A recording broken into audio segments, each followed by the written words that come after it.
Për një drejtues, për një lider, është shumë e rëndësishme që ta përcaktojë mirë vizionin. Pra, kush do të jetë qyteti i Lezhës pas 100 vitesh?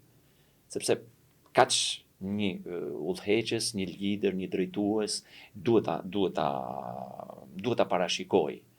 Por po kështu edhe për Kurbinin, për Laçin, për Milotin, për Shëngjinin, për Rrëshenin, Mirditën, por edhe për çdo njësi tjetër administrative, duhet të përcaktoj vizionin.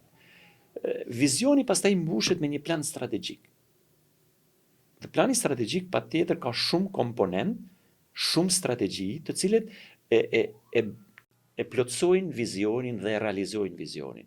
Dhe pastaj plani strategjik mbushet me projekte. Pra për të shërbyer strategjisë tënde të zhvillimit në fushën ekonomike, politike, urbanistike, sociale, kulturore, sportive, ti e mbush pastaj me projekte të cilët i shërbejnë realizimit planit strategjik dhe pastaj edhe vizionit.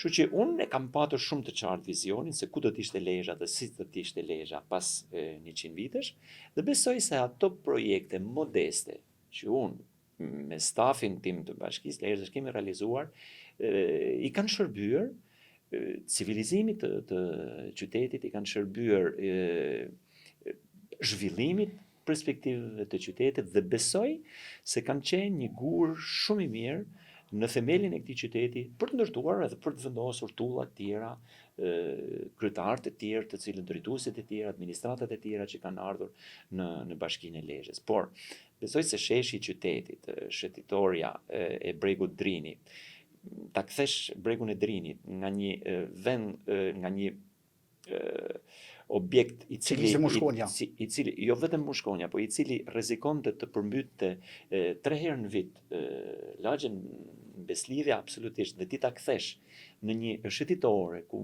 njerëzit dalin që në orën 4 të mëngjesit duke bërë vrapin e tyre apo duke bërë ecjen apo edhe fëmijët e gratë, është një gjë shumë e mirë.